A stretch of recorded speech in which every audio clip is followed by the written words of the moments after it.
alle, die jetzt schon völlig vor den Socken sind, noch eine Frage. Geht's noch schlimmer? Ja. Indem wir so handeln, nehmen wir den Kindern eigentlich das Gefühl, dass sie durch Üben besser werden könnten. Was du deinem Kind antust, wenn du glaubst, dass es eigentlich bei den Hausaufgaben unterstützt. Du denkst, du hilfst deinem Kind. Aber weißt du, dass Lehrer sofort erkennen, dass du die Hausaufgaben gemacht hast? Stimmt's? Klar, das sieht man sofort. Die Schrift, der Ausdruck, natürlich auch auf die Fehler, die auf einmal fehlen. Dein Einsatz wird enttarnt. Und noch schlimmer, er richtet Schaden an. Denn jedes Mal, wenn du übernimmst, verlernt dein Kind zu kämpfen. Es übt nicht, was es selbst lernen müsste. Es bleibt immer mehr zurück und zwar oft, ohne dass du es bemerkst. Hallo Jan! Hallo an alle. Dieses Video dient ausschließlich der pädagogischen Information und stellt keine medizinische Beratung oder Heilbehandlung dar. Es ersetzt nicht die Diagnose oder Behandlung durch Ärztinnen, Ärzte oder andere medizinische Fachkräfte. Bei gesundheitlichen Beschwerden oder Verdacht auf eine Erkrankung wenden Sie sich bitte an eine geeignete medizinische Stelle. Ja, wir haben auf unserem Kanal eine Umfrage gestartet. Und zwar haben wir unsere Zuschauer gefragt, hast du deinem Kind oder deine Eltern dir schon mal bei den Hausaufgaben geholfen, zum Beispiel ins Heft geschrieben? Ja, und unsere Zuschauer haben sehr ehrlich geantwortet. Ich bin überrascht, ja? 47% sagen mehrmals die Woche, 32% sagen selten. Das heißt, 80% der Menschen helfen ihren Kindern beim Hausaufgaben machen. Hast du das erwartet? Nein, ich bin überrascht. Das ist verrückt. Ich hätte vielleicht gesagt 20%. Das ist eigentlich verrückt, ja? Ja, ist verrückt. Ja, ich hätte es mir auch nicht vorstellen können. Aber unsere Zuschauer waren einfach ehrlich. Ja, das finde ich toll. Daumen hoch für euch. Wahnsinn. Sehr gut. Ja, erkennst du, wenn die Eltern Hausaufgaben der Kinder im Heft machen? Ja, ist doch klar. Es ist ganz einfach. Man muss nur in die Hefte gucken. Man sieht es sofort, die Schrift ist anders. Wir sind ja prädestiniert, Schriften zu sehen. Das machen wir laufend. Und deswegen sieht man das sofort. Und es ist dann ganz schwierig, darauf zu reagieren. Zufällig haben wir heute passendes Material und ein Heft dabei. Da gucken wir jetzt gleich mal rein. Ja, ihr könnt mitraten, ob ihr wisst, ab wann jemand geholfen hat. Genau, sehr gut. Ihr könnt alle mitraten. Genau. So, fangen wir aber erstmal an. Wenn Hilfe zum Problem wird, was ist denn das Problem dabei, seinem Kind bei den Hausaufgaben zu helfen? Weil ich kann mir sehr gut vorstellen, viele Eltern, die glauben einfach, ja, mein Kind hat jetzt heute hier und der Aufgabe ein paar Probleme, ich helfe dem da jetzt so ein bisschen weiter, ich schiebe ihn da so ein bisschen durch, dass er einfach durch die erste Klasse kommt und weiterkommt. Aber was ist das Problem dabei? Also ich kenne und kannte Mütter, die oft stundenlang, manchmal bis zu 5 Stunden hat es gedauert mit den Hausaufgaben. Da waren die dran dabei, dem Kind zu helfen. Und das Kind hat sonst gar nichts gemacht. Ja, und dann sind die Eltern in einer solchen zeitlichen Not, 5 Stunden, die muss man sich erst mal rausschneiden, dass sie dann einfach, damit es schneller geht, schreiben sie einfach rein, gell? sind sich aber nicht bewusst, dass man das sieht. Dann gehen wir doch mal ein bisschen weiter. Was passiert mit dem Lernverhalten eines Kindes, wenn man dem Kind bei den Hausaufgaben ständig hilft? Hausaufgaben sind ja dazu da, nicht Kinder zu ärgern, sondern wir wollen ja etwas einüben, repetieren. Es reicht nicht, dass ich den Buchstaben einmal richtig geschrieben habe. Gut wäre es so oft, bis es automatisiert ist. Also, das ist mal der erste Punkt, dass wir das lernen. Der Leistungsverlust, der wird kaschiert. Also ich als Lehrer gebe die Hausaufgabe, gucke durch, dann mache ich einen Haken, oh, macht das gut, ja prima. Das Kind sagt, ja, meine Mutter hat es gut gemacht, denkt das Kind.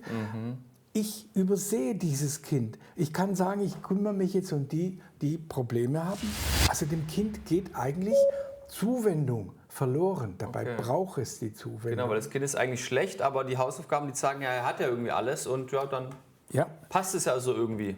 Ja, ich habe also nicht erkannt, dass das Kind überfordert ist und dann gehe ich davon aus, wenn ich Erst- und Zweitklasslehrer bin, dann gebe ich das Kind weiter in die zweite Klasse, in die dritte Klasse und dann auf einmal, da klappt dann gar nichts mehr. Denn jetzt fehlen die Grundfertigkeiten. Genau. So, dann ist das Kind eigentlich schon im Graben, im Wassergraben drin. Indem wir so handeln, nehmen wir den Kindern eigentlich das Gefühl, dass sie durch Üben besser werden könnten. Und das Tolle ist ja an Schule, wenn ich etwas kann, dann kann ich das zeigen in der Schule. Ich kann es zu Hause zeigen. Richtig. Und diese Kinder machen bei 0 Fehlern zum Beispiel auch eine Verbesserung, weil sie sagen, das macht mir Spaß. Erfolg macht süchtig. Richtig. Nach Erfolg. Genau. Okay, dann wollen wir das Problem mal an der Wurzel packen. Was ist eigentlich das zentrale Problem dabei? Warum so viele Eltern die Probleme zu spät erkennen? Ja, aber so geht es einem eben als Eltern. Alle kennen Schule, alle waren mal in der Schule und wenn Sie Ihr Kind sehen, dann sehen Sie nur ein Kind. Sie sehen nicht die Bandbreite. Und natürlich liebt man sein Kind. Und natürlich ist man begeistert, wenn das Kind irgendein Wort erliest. Aber wir wissen ja nicht, was in einer ganzen Klasse vor sich geht. Das heißt, der Vergleich fehlt. Die Bandbreite der Eindrücke. Und jetzt können alle mal mitmachen. Ja, apropos, ihr könnt jetzt alle mitmachen und euch mal selbst testen, denn ob ihr die Leistung eines Kindes im Klassenverbund einschätzen könntet, weil wir haben jetzt nämlich eine ganze Klasse dabei und wir zeigen euch jetzt mal ein Kind. Wir fangen mal mit einem Kind an, ja? Ja. Und diesmal geht es nicht um Schreiben, sondern mehr um Mathematik. Geometrie. Wir fangen heute an mit Geometrie. Richtig. Gib dir mal die Kamera. So, dann schauen wir uns mal das erste Beispiel an. Erklär mir erstmal für die Zuschauer, was war hier die eigentliche Aufgabe? Also, Schüler sollen lernen zu spiegeln. Ein halbes Abbild von einem Gegenstand. Hier war es eine halbe Kerze, die war gegeben, hat man aus dem Buch übernommen. Kästchen kann man abzählen und dann sollte das gespiegelt werden. Das heißt, Sie malen die erste Hälfte aus dem Buch ab oder vom Tageslichtprojektor oder wie wird das gemacht? Nein, das war jetzt aus dem Buch, Seite 101, hier die Nummer 2 und die haben das gespiegelt. Sondern das war die Aufgabe. Jetzt schaut ihr das mal an, wir blenden es euch ja ein. Sagt mal, überlegt jetzt mal, wie findet ihr den ersten Schüler? Hat er seine Aufgabe gut gemacht? Wir geben euch 3 Sekunden zu überlegen. 3, 2, 1. Also ich sage vielleicht mal erstmal meinen Eindruck. Wenn ich das hier sehe, dann finde ich, das sieht eigentlich ganz gut aus. Ja. Jetzt, wenn es mein Kind wäre, meine Kinder machen ja auch sowas gerade in der Schule, finde ich, das sieht eigentlich ganz gut aus. Mir fällt zwar hier auf, dass hier ein bisschen irgendwas radiert wurde, aber die Formen an sich sind okay. Also, was sagt der Lehrer dazu? So, wenn ich das so angucke, sieht es ganz gut aus. Der Schüler hat eigentlich das Spiegeln schon verstanden. Es ist nicht sehr exakt, aber ich würde sagen, hier kann ich ein Häkchen hinmachen bei der Hausaufgabe. Allerdings, was mir auffällt... Also das ist unser Schüler Fritz, wir nennen ihn mal Fritz, okay? So, okay. Fritz hat die Aufgabe sehr gut gemacht? Ja, so Zufriedenheit. Okay. Befriedigend. Befriedigend, okay. Ja? Okay. Und jetzt ich hätte gedacht, es wäre so eine gut oder sowas. Ne, das ist eine befriedigend. Okay. Eine befriedigend. Okay. Und, schreibt mal in die Kommentare, wenn ihr gedacht hättet, das wäre jetzt eine gut vom Fritz oder eine befriedigend.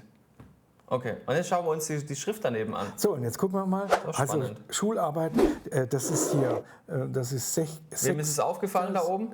20.07. Das ist natürlich Schularbeit, falsch geschrieben. Also hier es ist eine Schularbeit. In Schularbeit gehört kein H rein, das ist der Schuh.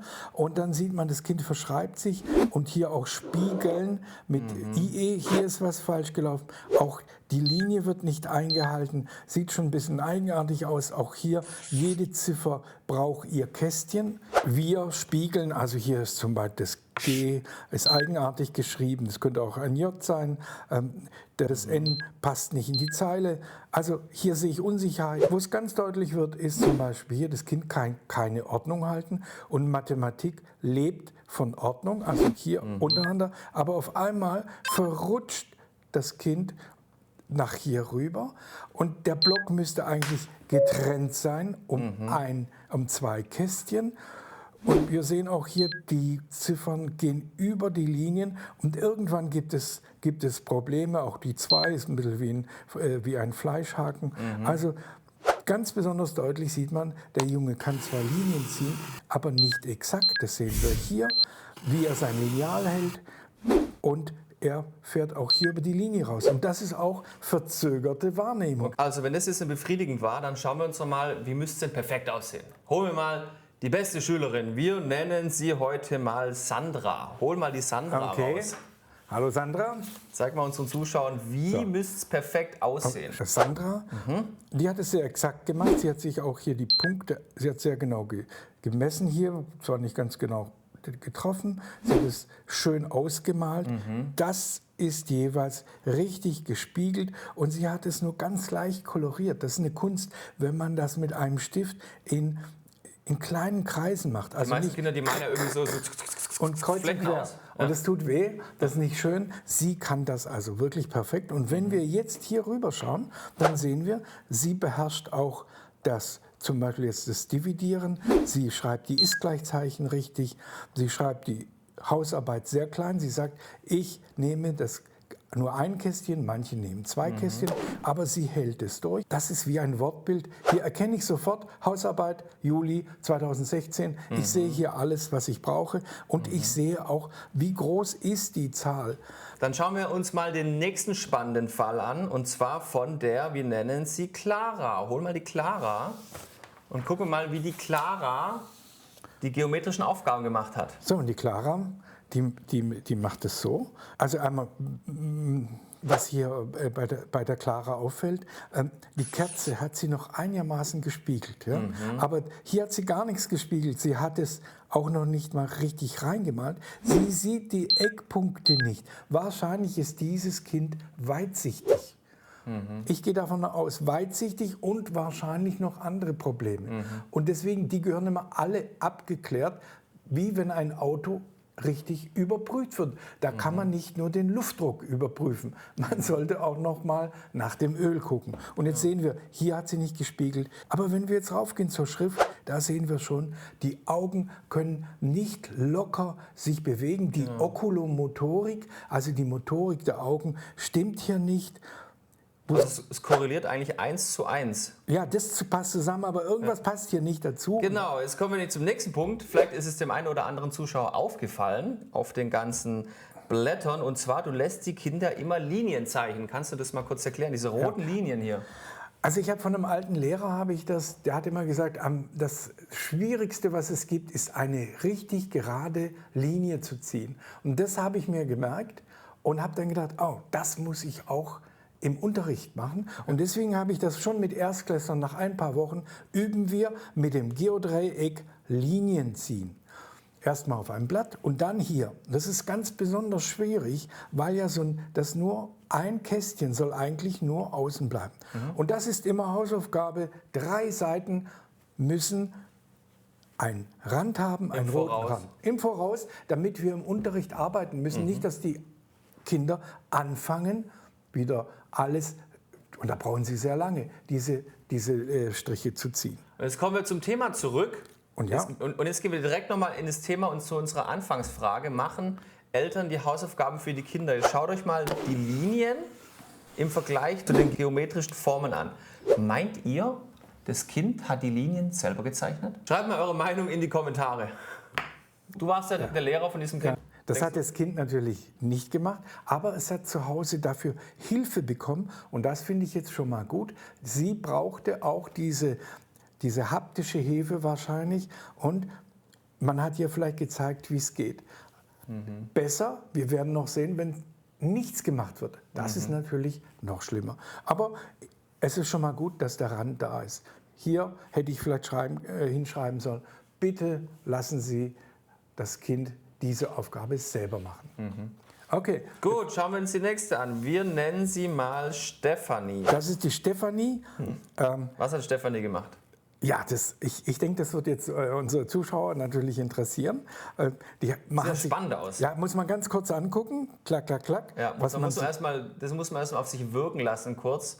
Genau. Um die ganzen Aspekte dieser Seite zu erfassen überhaupt. Ja, die macht ganz tolle Sachen. Also sie spiegelt hier schon richtig. Sieht man, die Spiegelung ist gar nicht schlecht. Aber als erfahrener Lehrer sieht man natürlich sofort, hier ist sehr viel radiert worden. Hier waren schon mal ganz andere Krüge, ganz andere diese Handkrüge, diese Maßkrüge. Dieser Kelch war mal ganz anders. Hier, da stimmt diese Achse nicht. Das sah alles mal anders aus und hier sieht man auch diese Unsicherheit. Hier wurde kein Lineal verwendet wahrscheinlich. Und ganz deutlich, hier sieht man, sie schreibt eigentlich in den Kelch rein. Ich nehme mal an, sie hat es hingeschrieben, auf einmal hat sie gemerkt, der Kelch wird sehr viel größer. Ja. Und der Kelch hätte hier auch ein anderes Zeichen gehabt. Jetzt ist die Frage an die Zuschauer, glaubt ihr, die Sandra hat ihre Linien selber gezeichnet? Was glaubst du? Natürlich, das sieht man auch deutlich. Sieht nach Sandra aus. Sie hat eine Höhe der Augen, das heißt, sie merkt nicht, dass sie das eigentlich nicht parallel macht. Sie kann eventuell auch weitsichtig sein und deswegen macht sie, das hat sie dann später gemacht, sie hat dann gemerkt, oh, ich muss ja auch noch den Rand ziehen und hat den Rand gezogen, erstmal hier durch Hausarbeit und 2016 und dann hat sie es doch mal ein bisschen verschoben, aber sie sieht die Karos nicht richtig. Also weitsichtig mit einer Schräge, das nennen wir auch Höhe, das könnte eine Höhe sein, die sie hat. Und deswegen verliest sich auch das Kind mal sehr schnell. Übrigens, ganz interessant, etwas, was oft vorkommt, in Schularbeit, aus Schularbeit wird Schulbart.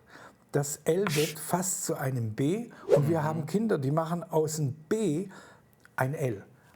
Sowohl das eine als das andere. Aber das kann man nur nach 10, 20 Jahren Forschung erkennt man solche Sachen. Normalerweise überliest es, denn unser Auge täuscht uns laufend. Also, das war jetzt die Sandra. So, jetzt meine Frage. Geht's noch schlimmer? Schlimmer nicht, kreativer. Kreativer. Schauen wir uns mal die Petra an. Was hat Petra hier gemacht? Ja, es geht kreativer. Und So, das, jetzt lassen wir die Zuschauer das erstmal kurz angucken. das muss man erstmal Muss sehen. man erstmal auf sich wirken lassen, um zu verstehen, was hier überhaupt auf dem Blatt passiert. Ja, hier ist sehr viel passiert. Man merkt, es ist ein Gärprozess gewesen. Ich nehme mal an, die Petra hat, das sollte Hausarbeit sein, da stand mal was anderes, wurde ausradiert, das war der Juli.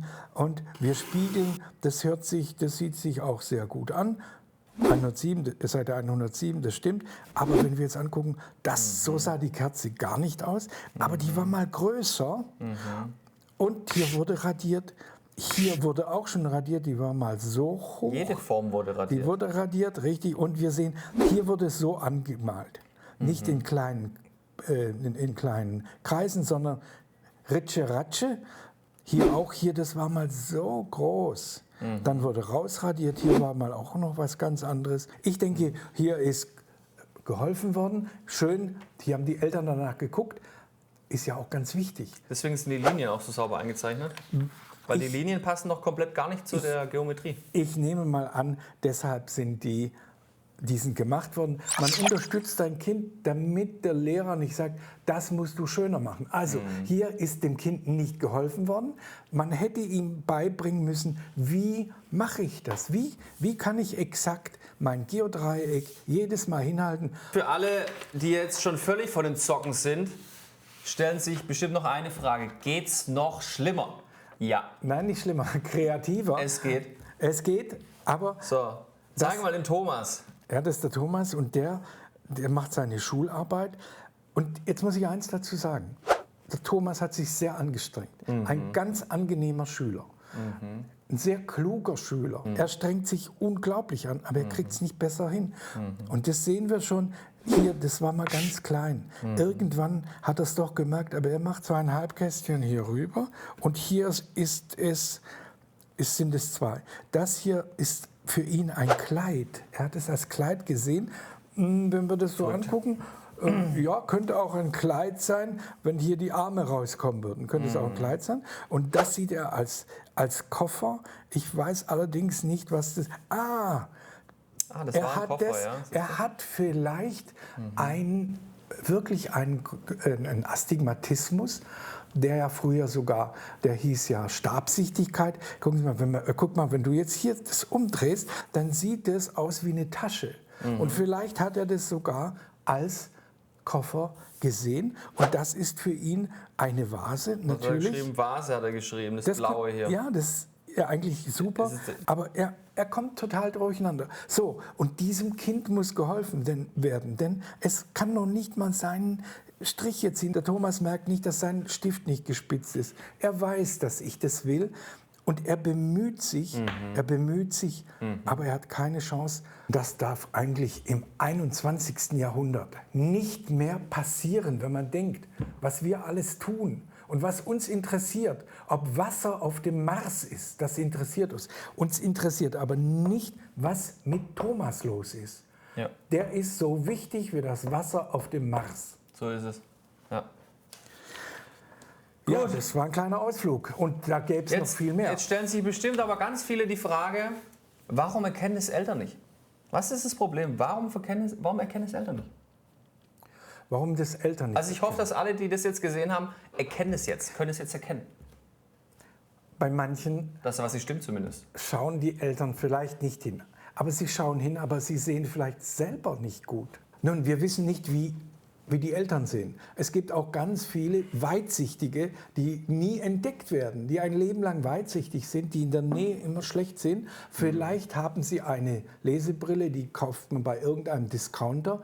Das ist nichts anderes wie eine Leselupe. Wenn man die lange trägt, bekommt man Kopfschmerzen. Und sie sehen das gar nicht von Weitem. Vielleicht haben sie sich gar nicht so richtig damit beschäftigt oder hatten auch schon selber damit Probleme. Denn wir wissen ja eins, Legasthenie heißt es ist erblich. Nun, Sehprobleme sind auch erblich. Also wenn in der Familie ein Schieler mal jeweils war oder jemand, wo ein Auge mal ein bisschen wegging im Alter, kann man davon ausgehen, meistens der Großvater oder Großmutter hatten schon so etwas. Man weiß das oft gar nicht. So, und das vererbt man. Das ist Von aber der Punkt, Generation. ich glaube, da muss man ein bisschen sensibilisiert drauf werden. Ja. Wenn jetzt zum Beispiel, es gibt Menschen, die haben Segelohren, dann haben die Kinder natürlich auch Segelohren. Das ist für jeden verständlich. Die sehen das Kind und sehen dann die Eltern, wissen, ja okay, das kommt irgendwo her. Aber wenn du jemand in die Augen guckst, dann siehst du es nicht. Das siehst du nicht.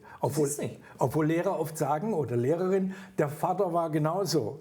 Ja, natürlich, wir vererben das. Der war genauso hippelig oder zappelig. Und wir haben welche, wo es dann heißt, der Vater war genauso ruhig wie er. Der ist immer schier eingeschlafen. Es gibt ja Lehrer, die haben über 2, 3 Generationen sogar unterrichtet. Richtig, und da muss man wach werden. Das muss irgendwann mal unterbrochen werden. Das sind alles Kinder, die sind nicht dumm, die sind klug. Aber sie haben kein Mittel, das zu zeigen. Es ist ungefähr so, die verhungern an einer großen Batterie von Sardinenbüchsen, aber sie haben keinen Öffner. Und der Öffner sind die Augen. Wir Menschen sind Augenmenschen, Augenwesen. Wir sehen, bevor wir denken. Wir müssen sehen, bevor wir denken. Tu das in den Eimer rein. Dann weiß ich, wie der Eimer aussieht. Wenn ich nicht weiß, wie der Eimer aussieht, wie soll ich was in den Eimer reintun? Also, wir sehen, bevor wir denken. Okay. Spannend. Also, aber was ist die Antwort? Warum erkennen Eltern das nicht? Einmal haben wir gesehen, der Vergleich, den haben wir Lehrer. Wir blenden jetzt auch noch mal die komplette Klasse ein. Jetzt könnt ihr die komplette Klasse sehen. Wir lassen es euch ein paar Sekunden dran, dass ihr das vergleichen könnt und ein Bild dafür kriegt, wie einfach so eine breite Klassenverteilung überhaupt aussieht. Ja, das ist eine Herausforderung. Und jetzt seht ihr auch, mit was Lehrer zu kämpfen haben. Und die Kinder brauchen Hilfe. Und wem helfen wir meistens? Wir helfen den Kindern, die ganz große Probleme haben. Da geht unsere ganze Kraft drauf. Dabei haben die anderen die Hilfe genauso nötig. Ja. Gut, also ein Problem ist, haben wir gesagt, die Eltern haben keinen Vergleich. Richtig. Okay. Zweitens. Und in den ersten 2 Jahren, also im ersten Schuljahr, gibt es keine Noten. Das heißt, da ist mal ein lachendes Gesicht, ein weinendes Gesicht. Und Eltern sagen immer, naja, das ist in der ersten Klasse. Das kommt noch. Genau. Und alle sagen das, die Oma sagt es, ja, ich war früher auch nicht so. Stimmt, mag sein. Und es gibt nur Verbalbeurteilung. Ja. Und zwar im 2. Schuljahr wird man eingeladen zu einem Gespräch. Es gibt eine Verbalbeurteilung. Aber wir sind gehalten, positiv zu beurteilen. Das heißt, wir sagen dann zum Beispiel... Er hat sich stets bemüht. Richtig, so wie bei Arbeitsberichten. Ja. Jetzt stellen Sie vor... Aber eigentlich heißt es, du bist eine Pfeife. Ja, stell dir vor, du hast dein Chef schreibt dir, du hast dich stets bemüht und dann bewirb dich mal bei einer anderen Firma. Er war fleißig, hat sich immer bemüht, hat was gemacht. Ja, und er sagt, wir werden Sie schon noch benachrichtigen. Ja, und genau. du kannst eigentlich rausgehen und du weißt, du wirst keine Antwort bekommen. Nun, Aber das heißt, es klingt positiv. Und jetzt ist meine Frage, werden die Eltern dabei nicht einfach in die Irre geführt? Nee, man geht davon aus, dass nicht. Das ist kein bewusstes in die Irre führen, aber viele Eltern wissen das so nicht. Und in der 2. Klasse gibt es dann, Gott sei Dank, am Schluss der 2. Klasse gibt es 2 Noten. Das ist Deutsch und Mathematik. Genau. Und Die Kinder wollen ja Noten, die hätten auch gern schon in der ersten Klasse Noten. Alle Kinder kommen und sagen, was werden das? Die fragen auch bei einem Diktat. Und das sagen wir dann natürlich nicht. Wir wollen ja, dass die Kinder Lust und Freude haben. Also, die wollen eine Bewertung, die kommt in der zweiten. Und Okay, das heißt, dass das Zeugnis so formuliert wird, ist vielleicht, um die Kinder zu schützen, dass man, wenn die Eltern es den Kindern vorlesen, dass die Kinder das nicht richtig verstehen vielleicht. Ja. Das heißt aber, die Eltern müssen komplett gebrieft werden, dass sie verstehen, welcher Code dahinter steckt. super, ja, das könnte natürlich sein. Ich hatte sehr oft Schüler, die in Klasse 2 und schon Ende der Klasse 1 konnten die ihr Zeugnis selber lesen. Und das war natürlich super, wenn die das der Großmutter vorgelesen haben. Das könnte natürlich dahinter stecken. Allerdings, für die, die es eigentlich ist, das ist ja für die Eltern, Ja. ist das oft sehr Die brauchen verwirrend. eigentlich Klartext. Richtig. Klartext, ja, dass man sagt, hey, hier muss etwas passieren. Da bekommt man Noten, also zumal Deutsch 2, Mathe 2, sagen wir mal, da ist man auf der mehr sicheren Seite. Deutsch 1, Mathe 1 wäre wünschenswert oder Deutsch 1, Mathe 2 wäre schon gut. Aber wenn es da schon Dreier drin sind oder auch in der Verbalbeurteilung so Richtung 3 bis 4, das muss ein Aha. Dann müssen die alle Alarmzeichen schrillen, Alarmglocken. Richtig, aber da das befriedigend heißt, wenn ich sage, befriedigend ist für mich eigentlich Gerade so okay irgendwie, ja? Richtig. Befriedigt mich, passt irgendwie so, ja? richtig. Aber dann kommt die 3. Klasse und jetzt auf einmal funktioniert es nicht mehr. Jetzt wird nicht mehr wiederholt, jetzt werden nicht die Basics, die Grundlagen geübt. In Klasse 3 wird schon angewendet, zumal das kleine 1x1, das muss Ende der 2. Klasse im Schlaf gekonnt werden. 7 mal 7 ist 49. 8 mal 7, das sind die schwierigen Zahlen. Die müssen sitzen und alles andere muss auch sitzen. In Deutsch müssen die Namenwörter erkannt werden. Da müssen so viele Dinge, die Basics müssen sitzen. Und wenn die nicht sitzen, da ist niemand mehr, der in Klasse 3 sagt, der Lehrer, oh, wir wiederholen jetzt nochmal. Das ist schon vorbei. Du hast gerade eben von der 3. Klasse geredet. Ist das der Wendepunkt, wo der positive Anschein beginnt zu bröckeln für deinem Kind, wo das Kartenhaus zusammenfällt? Ja, also wenn man sich so umhört, eigentlich hört man immer, in 1 und 2 war das noch so schön bei der Frau Schmidt, sagen wir mal, oder bei der Frau Müller. Oder Kind, Herr irgendwas. Herr so und so. Da ist mein Kind so gerne in die Schule gegangen. Natürlich, da gab es keine schlechten Noten und keine Extremnoten. Aber in Klasse 3 gibt es, wenn noch Diktate geschrieben wird, kommt auch mal die 6 raus. Okay. Im Aufsatz kommt auch mal die 6 raus. Und in Mathematik kann das auch mal passieren, dass man eben, oft sind die Kinder überfordert auch von einer Textaufgabe. Sie können sie nicht richtig erlesen. Und dann auf einmal, das Kind hat zwar ein gutes Gefühl gehabt, aber es war ganz viel falsch. Und dann ist es eine 4 oder eine 5 und dann schrillen die Alarmglocken. Es ist relativ spät. Spätestens jetzt eigentlich, würde ich sagen, sollte man aufwachen und was tun. In Klasse 3, da zeigen sich die Lücken bei den Grundlagen und natürlich bei der Automatisierung. Aus Klasse 1 und 2. Ja, da wurde alles gelegt, aber das ist bei einigen Schülern klaffender Lücken. Die können zwar Buchstaben, aber sie können sie nicht exakt schreiben. Und die Lücken von Klasse 1 und 2 werden in Mathematik vor allen Dingen deutlich. Kinder, die in Klasse 1 und 2 schon Leseprobleme hatten, die haben vielleicht die Endung weggelassen, das EN, oder haben ER am Schluss zu einem EN gemacht.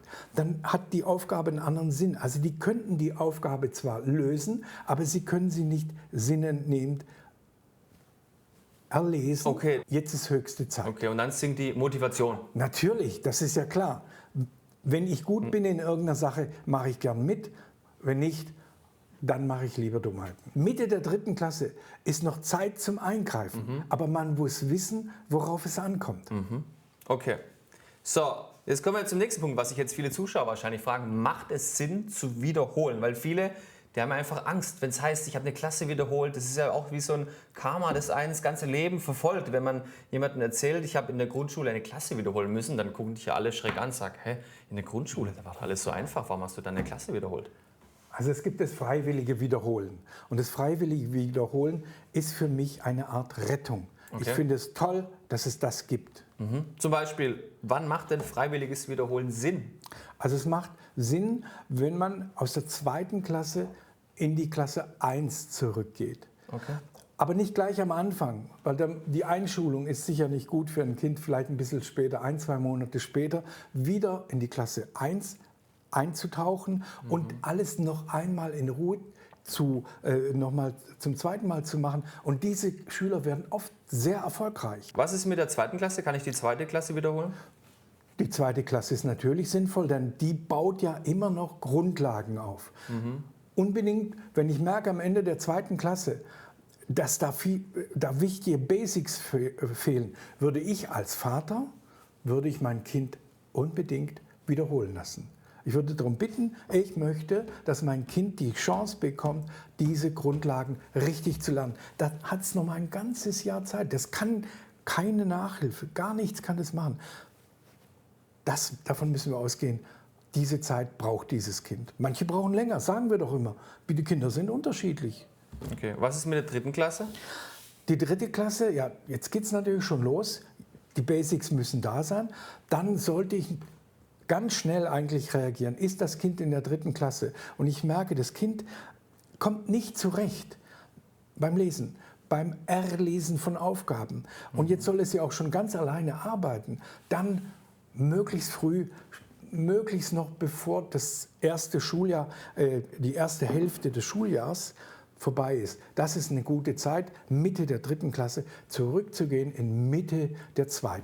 Jetzt ist die Frage, was macht überhaupt gar keinen Sinn? Soll man die 4. Klasse wiederholen? Weil viele denken ja, ich schiebe mein Kind irgendwie so durch die ersten Klassen durch und dann kommt es bis zur 4. Klasse und dann wiederholt es halt die 4. und kann dann die 4. verbessern, kommt dann vielleicht aufs Gymnasium und kann dann weitergehen. Klasse 4 ist eigentlich schon der Absprung. Hier optimiere ich soweit, das ist der Absprung, dass ich in eine der weiterführenden Schularten rübergehe. Und wenn man da jetzt merkt, das haut nicht so richtig hin, dann ist es eigentlich fast zu spät, da das Schuljahr abzuwarten. Vielleicht wäre noch die Möglichkeit in die 3., aber das müsste ganz schnell kommen, in die 3. Klasse. Aber die 4. zu wiederholen, macht eigentlich wenig Sinn, weil hier ist Anwendung gefragt. Die 4. Klasse ist nicht die aufbauende, sondern die Anwendungsklasse. Kann ich das vielleicht aufzeigen aus dem Sport, ein Beispiel? Ich sage das auch immer meinen Schülern. Ja. Schule ist so, die ersten 2 Jahre, da übe ich den Anlauf für einen Weitsprung. Es geht um Weitsprung. Ich probiere alles Mögliche aus. Ich muss möglichst schnell werden, ich muss langsam steigern, immer schneller werden. So, das übe ich ein. In Klasse 3 bin ich dann so weit, dass ich sage, ich messe jetzt auch ab, ob mein Absprung immer dort ist, wo ich mit meinem Absprung beine. Also das muss nicht irgendein Bein sein, sondern das Absprungbein muss runter, weil sonst verschenke ich vielleicht 1 Meter oder ich übertrete. Und wenn ich übertrete, dann ist der Absprung, wird als falsch gewertet und bei den Bundesjugendspielen darf man 3-mal springen. An der Schule nur einmal. Einmal ist man in der 4. und dann entscheidet es sich. Und deswegen, wenn der Absprung nicht gesichert ist in Klasse 4, dann sollte ich, je früher ich zurückgehe an die Probleme, die ich habe, umso früher ich das mache, umso sicherer schaffe ich das mal später in Klasse 4. Also das ist ein Vergleich aus dem Sport, aber ich meine, dass der absolut zutreffend ist. Und es ist nichts Besonderes, ein Jahr zu wiederholen. Gar nichts ist gar nichts, aber ein Leben lang zu leiden, weil man nicht seinen Anlagen entsprechend einen Beruf wählen konnte oder weil man das Gefühl hatte, ich konnte eigentlich viel mehr, aber ich konnte es nicht zeigen. Das ist viel, viel schlimmer. Sollte nicht mehr vorkommen. Ja. Korrekt. Gut. Dann, was ist die Antwort auf unsere Frage? Wie lautet die Antwort auf die Frage, hilfst du deinem Kind oder hältst du es unbewusst vom Lernen ab? Wenn du mehr tust als dein Kind, zum Beispiel im Heft, als dein Kind, dann hast du deinem Kind die Chance genommen, an sich selber zu wachsen.